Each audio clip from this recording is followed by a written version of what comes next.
سبحانہ وتعالی فی کتابہ المجید وفرقانہ الحمید وقولہ الحق وہو اصدق الصادقین۔ بسم اللہ الرحمن الرحیم۔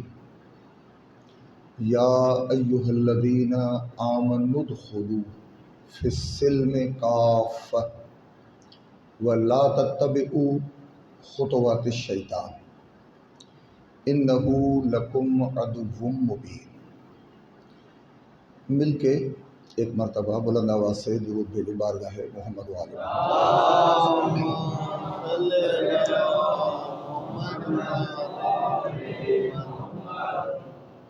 مومنین کرام، عاشقان اہل بیت اطہار، مبنیان حیدر قرار، فرش عذاب تشریف فرما شیعہ سنی برادران، ہجری اسلامی سال کا آغاز ہو چکا۔ آج یکم محرم الحرام کا دن ڈھلنے والا ہے۔ ہم اور آپ جس طرح آپ نے اشعار سنے، فرش عزا پہ حاضر ہیں اور ذکر محمد و آل محمد، ذکر شہداء کربلا، ذکر سالار شہیدان مولا مظلوم حسین ابن علی علیہ السلام کے حوالے سے حاضر ہیں، اور یہ کہنے میں مجھے کوئی باک نہیں ہے کہ حقیقی اسلام ناب محمدی صلی اللہ علیہ وآلہ وسلم انبیاء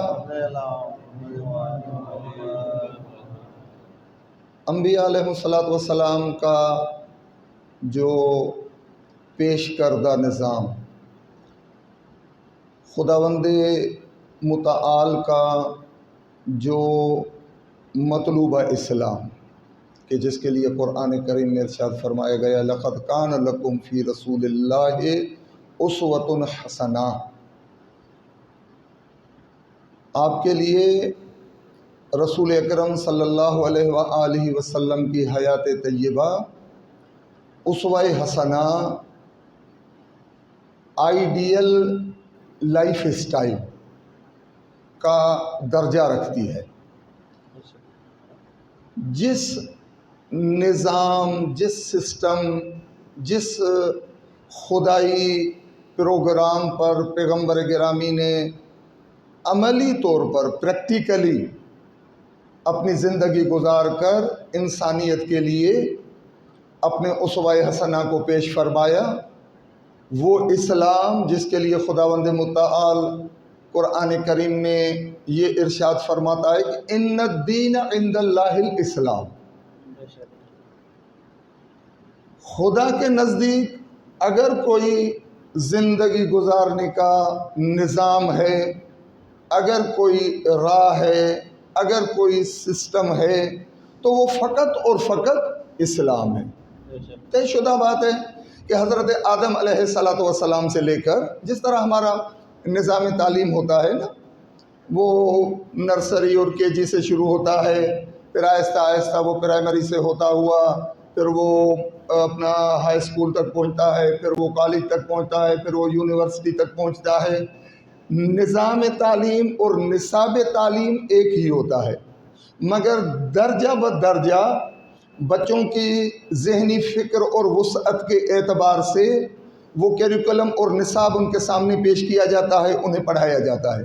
بالکل اسی طرح صحف انبیاء، صحف حضرت عیسیٰ، صحف جناب موسیٰ علیہ السلام، اور مثلا زبور، مثلا انجیل، مثلا تورات، اور پھر قرآن کریم، درجہ بدرجہ یہ نہ سمجھنا چاہیے کہ خدا نخواستہ اختلاف ہے، انجیل کوئی الگ مسئلہ ہے، زبور کوئی الگ مسئلہ ہے، قرآن کوئی الگ مسئلہ ہے، حضرت ابراہیم کے صحیفوں میں کچھ اور لکھا ہوا تھا۔ جی نہیں، ان الدین عند اللہ الاسلام، حضرت آدم سے لے کر نبی خاتم تک درجہ بدرجہ جو بھی دین پیش کیا گیا وہ فقط اور فقط اسلام ہی تھا، فقط اور فقط اسلام تھا۔ اس اسلام کی بقا، اس اسلام کے تحفظ، یا عرض کروں کہ اس اسلام کا بیمہ، اگر کسی شخصیت نے انبیاء کے نظام اور تعلیمات کا وارث بن کر، اگر کسی ہستی نے اس مبارک دین کو حقیقی صورت میں باقی رکھنے کے لیے کائنات میں سب سے بڑھ چڑھ کر قربانی پیش کی تاکہ یہ سسٹم باقی رہے، وہ ذات والا صفات ہے مولا حسین ابن علی علیہ السلام کی۔ اب 1400 برس بیت چکے،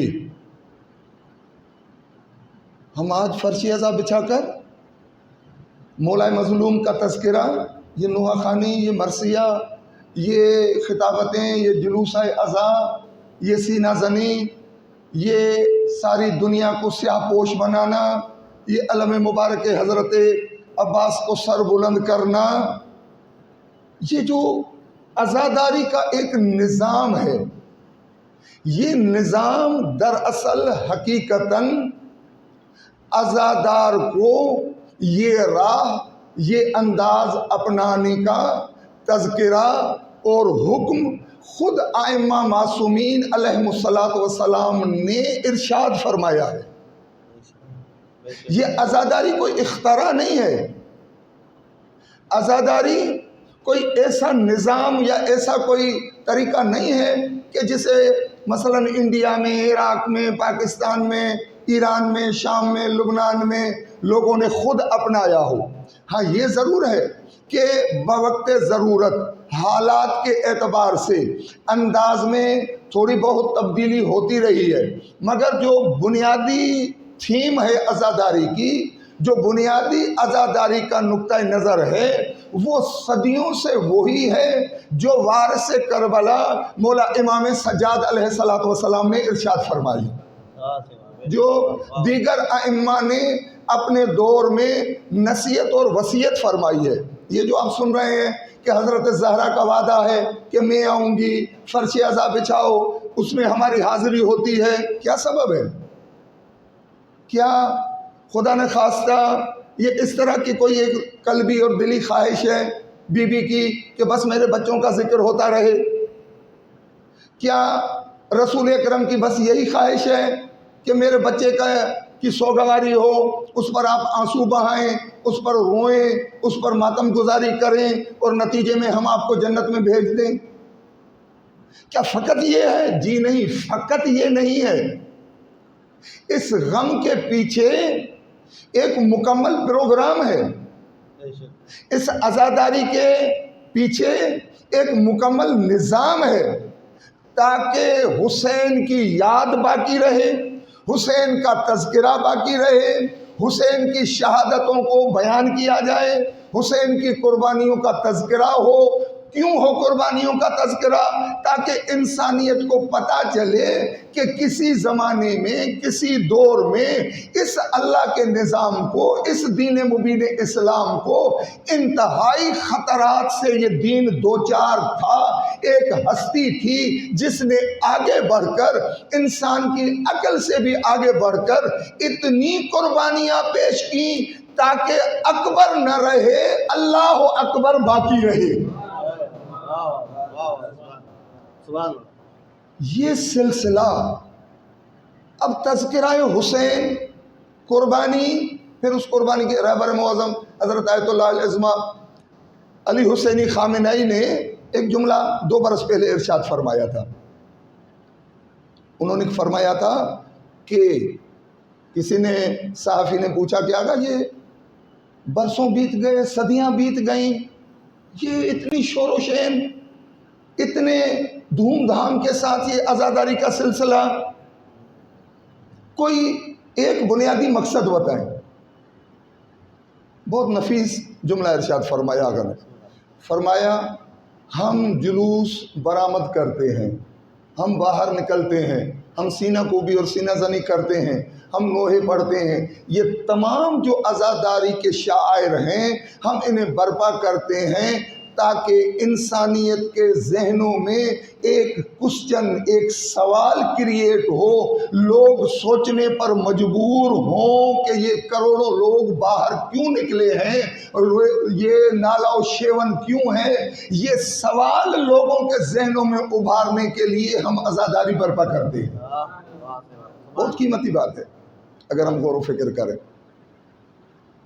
وہ ایک معروف داستان بیان کرتے ہیں کہ ایک خاتون تھی، شوہر فوت ہو گیا، بیوہ، 2 بیٹے تھے ان کے، اور وہ ورثے میں تھوڑی سی کوئی زرعی اراضی اور زمین اس کے شوہر نے چھوڑی جو ان کے بچوں کو ملی۔ بچے ابھی چھوٹے تھے اور وہ بڑی مشکل سے وہ زمین آباد ہو رہی تھی۔ ان کے ساتھ ہی کچھ ظالم قسم کے چودھری، کچھ وڈیرے اور یہ اس قسم کے لوگ رہتے تھے۔ اب ان کی زمین اس زرعی اراضی کے ساتھ ساتھ تھی، تو انہوں نے سوچا کہ یہ ذہنیت ہوتی ہے، یہ جسے ہم آج یزیدیت کہتے ہیں نا، یہ ذہنیت ہے، ایک فکر ہے، ایک سوچ ہے، اور یہ ہر دور میں ہو سکتا ہے شخصیتیں تبدیل ہوں، نام تبدیل ہوتے رہیں، مگر فکر تبدیل نہیں ہوتی۔ مثلا کبھی نمرود کے روپ میں، کبھی قارون کے روپ میں، کبھی فرعون کے روپ میں، کبھی ابو جہل اور ابو لہب کے روپ میں، کبھی یزید کے روپ میں، کبھی منصور دوانکی کے روپ میں۔ روپ تبدیل کرتی ہے، نام تبدیل کرتی ہے، علاقے تبدیل کرتی ہے۔ ہو سکتا ہے کوئی یزیدی فکر کا عامل شخص سندھی ہو، مہاجر ہو، پنجابی ہو، عربی ہو، ایرانی ہو، امریکی ہو، کہیں بھی جنم لے سکتا ہے۔ یزیدیت ایک فکر ہے، یزیدیت ایک سوچ ہے، یزیدیت ایک سسٹم ہے، ایک نظام ہے جو ظلم پر مبنی ہے، زیادتیوں پر مبنی ہے، اور مفادات کو حاصل کرنے کے لیے سب کچھ کر گزرتا ہے۔ یہ شخص جب اس انداز میں کوئی کسی بھی علاقے میں، کسی بھی شہر میں جب سر اٹھاتا ہے تو وہ اسی قسم کی کارگزاری اس سے ظاہر ہوتی ہے جس طرح 61 ہجری میں یزید کے حکم سے ظاہر ہوئی تھی۔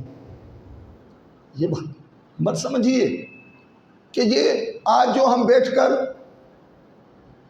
14 صدیاں گزر گئیں، ہم جلوس، لان تان، برا بھلا کہتے ہیں، حسینیت زندہ باد، یزیدیت مرد آباد۔ میں اکثر مجالس میں عرض کرتا ہوں کہ ہم یہ نعرہ کیوں نہیں لگاتے حسین زندہ باد، یزید مرد آباد؟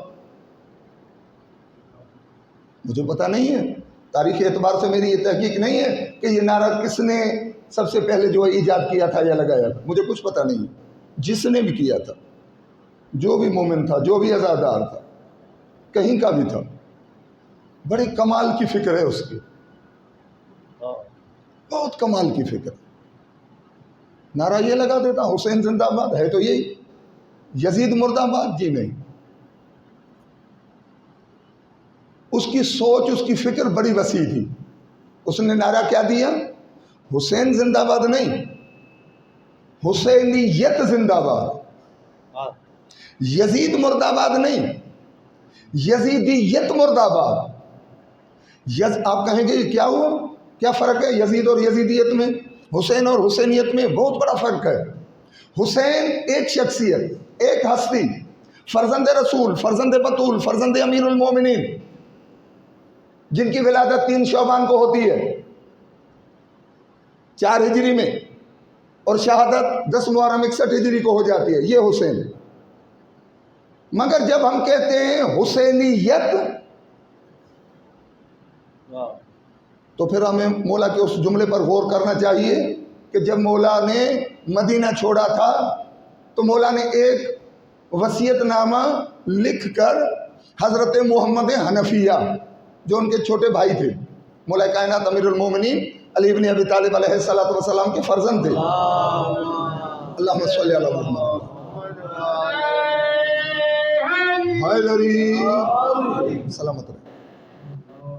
حضرت محمد حنفیہ امیر المومنین کے فرزند، اپنے دور کے بہت بڑے بہادر اور مجاہد، اکثر سوال کرتے ہیں ہمارے جوان بچے یا مومنین اور مسلمان کے حضرت محمد حنفیہ اگر اتنی معتبر شخصیت تھے، یعنی اتنے مولا کے قابل اعتماد جو ہے وہ پیروکار اور ساتھی تھے اور بھائی تھے کہ اپنا وصیت نامہ لکھ کر حضرت امام حسین نے ان کے حوالے کیا، اتنے معتمد خاص تھے۔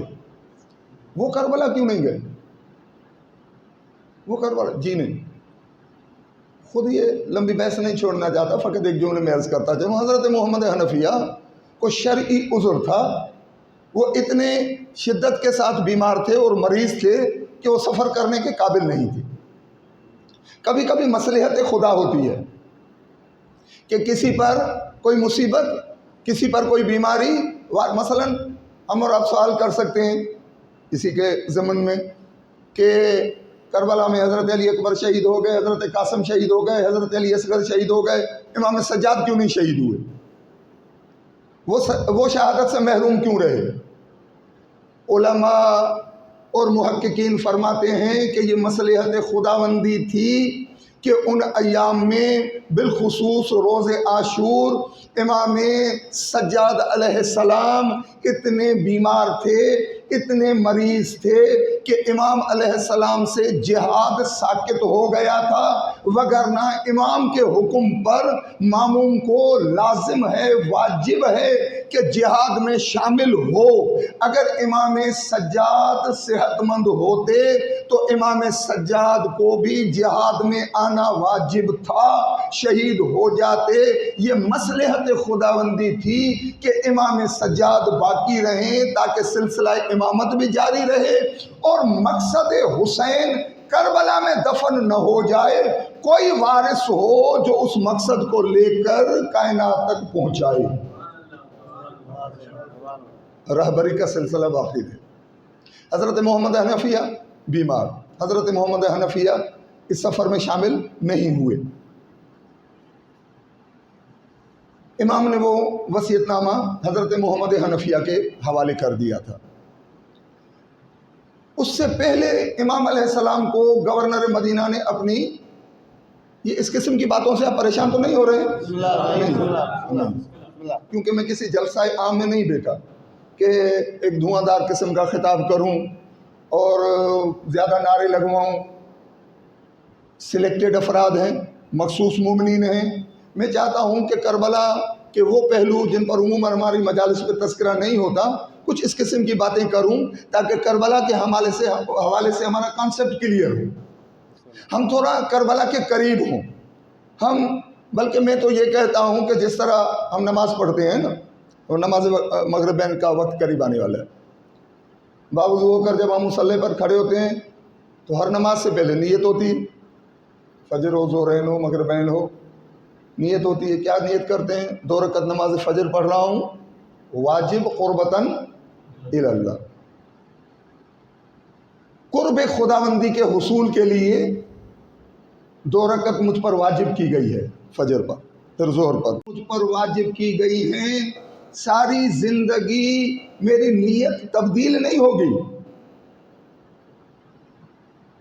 میں حیدرآباد سے جامشورو سے چلا، مجھے میر پور خاص پہنچنا ہے۔ مائل اسٹون جو میل کے پتھر لگے ہوتے ہیں ان پر نگاہ، گاڑی چل رہی ہے، ڈرائیور گاڑی بھگاتے ہوئے آ رہے ہیں، بار بار دیکھ رہے ہیں۔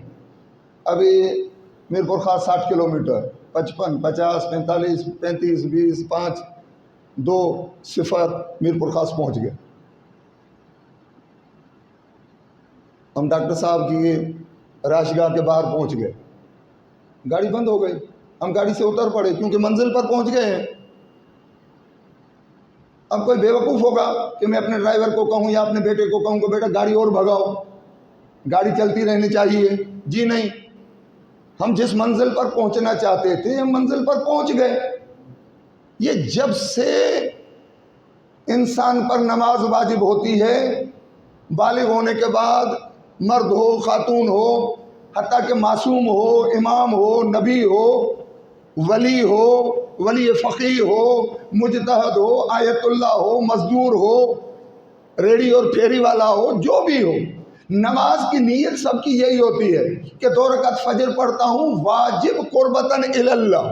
2 برس پڑھی، اس کے بعد یہ نہیں کہے گا کہ بس اب خدا کی قربت مل گئی مجھے، خواب میں نے مدینہ دیکھ لیا، میں عمرہ کر کے آ گیا، میں زوار ہو گیا، یہ ہو گیا، یہ ہو گیا، الحمدللہ اب خدا کی قربت مجھے نصیب ہو گئی، اب میں نیت ختم کر دوں یا خدا نخواستہ نماز پڑھنا چھوڑ دوں کہ جو میں جس طرح میں نے کہا کہ میں میر پور خاص پہنچ گیا، گاڑی سے اتر پڑا، گاڑی بند ہو گئی، اب گاڑی آگے نہیں چلانی، منزل پر پہنچ گئے.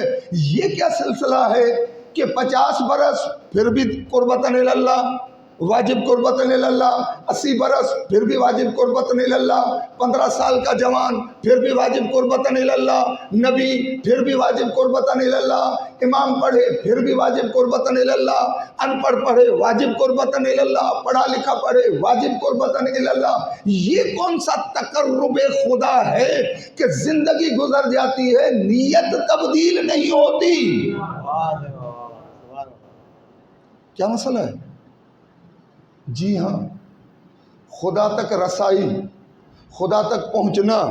پیغمبر گرامی جو مصداق فقان قاب قوسین او ادنا، اے محبوب آپ کو اتنا قریب بلایا گیا کہ 2 کمان یا اس سے بھی کچھ کم فاصلہ رہ گیا. وہ بھی کہہ رہے ہیں واجب قربتاً اللہ، 2 رکعت پڑھ رہا ہوں، 3 پڑھ رہا ہوں، 4 پڑھ رہا ہوں، واجب قربتاً اللہ، مجھے اور قربت چاہیے. اگر آپ ساتھ دیں تو 2 منٹ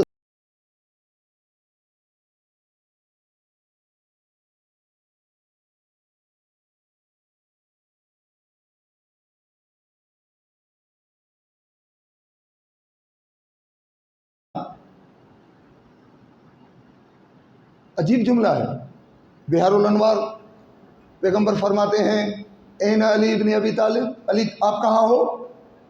مولا کہیں پہلو میں کھڑے تھے، یا رسول اللہ میں حاضر ہوں. کہا علی قریب. جب سرکار رونے لگے تو اب حضرت زہرا نے سوال کیا تھا، بابا بیٹوں کی پیدائش پر تو خوش ہوا جاتا ہے، میرے حسین کو دیکھ کر آپ رو کیوں رہے ہیں، گریہ کیوں فرما رہے ہیں؟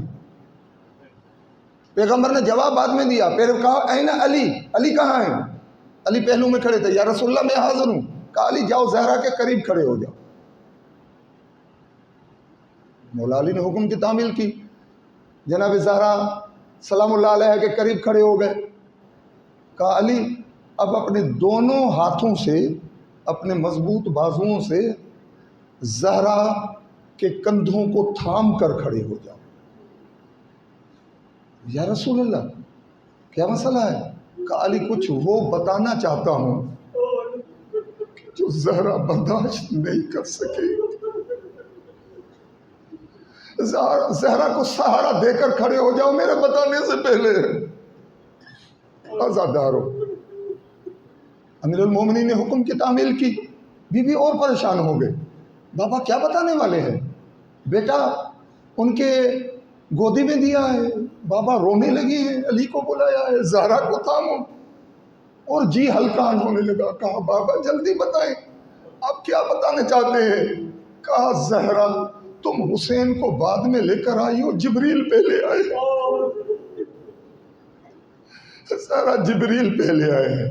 بابا جبریل آئے ہیں، اس میں رونے کا کیا مسئلہ ہے؟ کہا جبریل نے کچھ باتیں ایسی بتائی ہیں، اور آپ کو پتا ہے جبریل جو بات لے کر آتا ہے وہ خدا کا حکم ہوتا ہے، خدا کی بتائی ہوئی بات ہوتی ہے، وہی لے کر آتا ہے.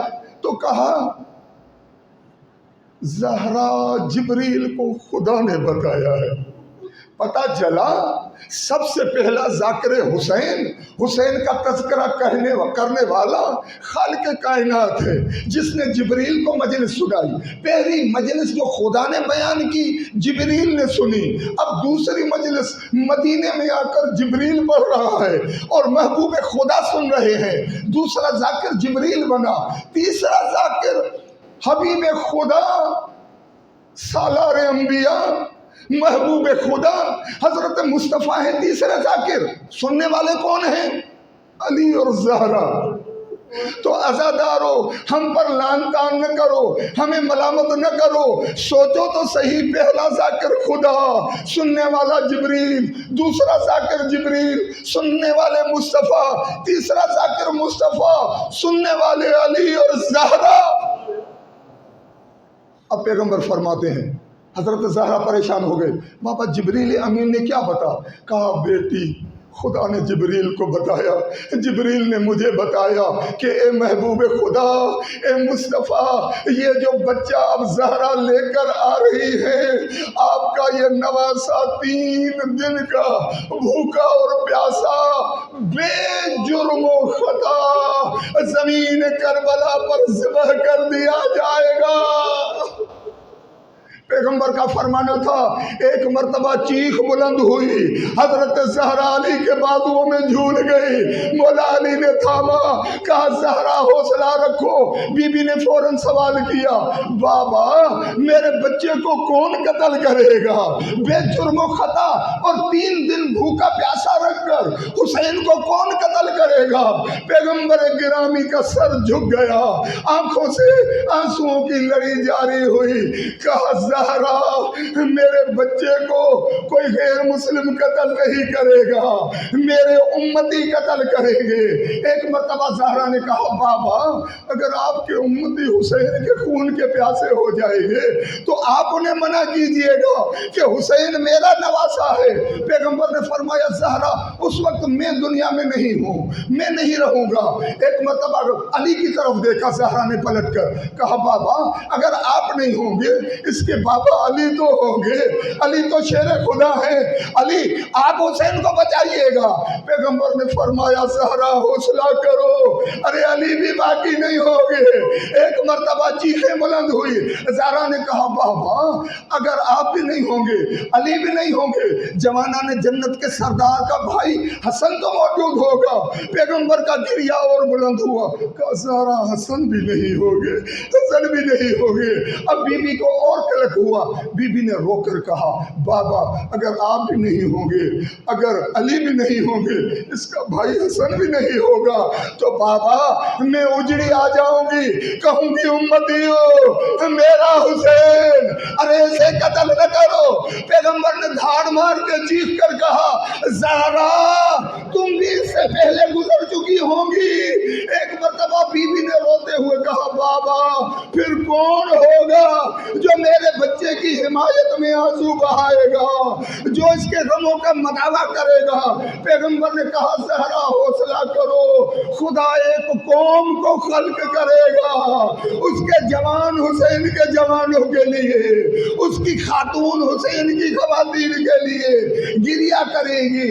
ایک مرتبہ حضرت زہرا کو حوصلہ ہوا، بی بی کے آنسو کچھ تھمے، بی بی نے چادر سے آنکھیں پوچھتے ہوئے بی بی نے کہا، بابا اگر کچھ لوگ ہوں گے جو میرے حسین کی حمایت کریں گے، بابا میں بھی خاتون جنت ہوں نا؟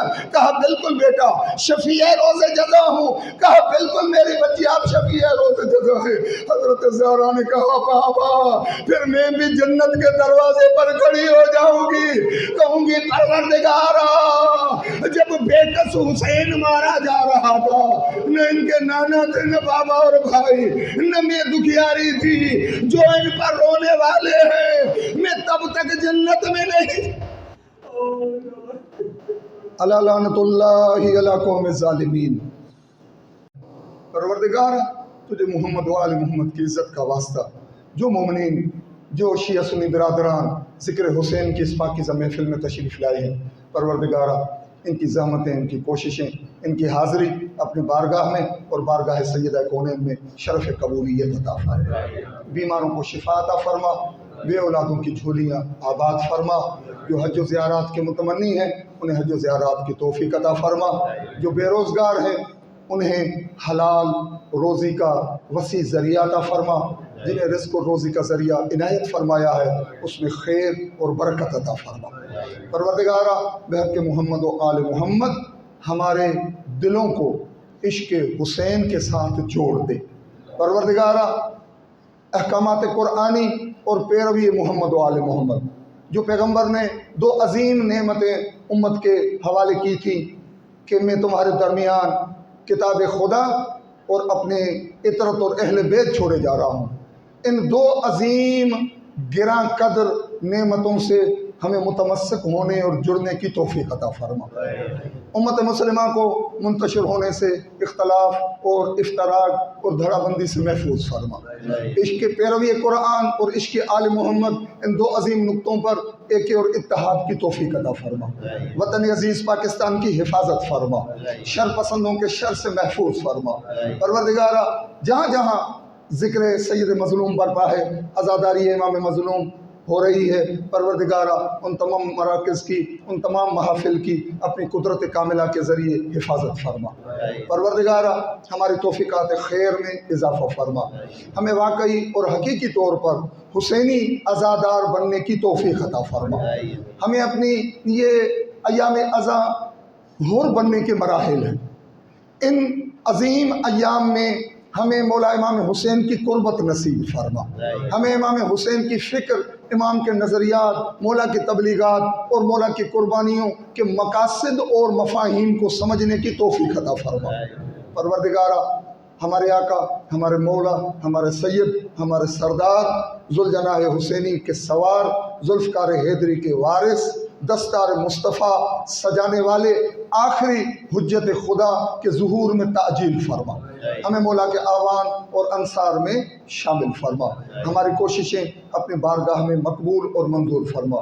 جو مومنین و مومنات، مرحومین و مرحومات اس دنیا سے گزر چکے ہیں، آج ہی میرپور خاص میں ایک عزادار مومن کا انتقال ہوا ہے، پروردگارہ ان کی مغفرت فرما، ان شہداء کربلا کے ساتھ محشور فرما، ان کے درجات بلند فرما۔ تمام مرحومین و مرحومات کو شفاعت محمد و آل محمد نصیب فرما، ان کی مغفرت فرما، ان کے درجات بلند فرما۔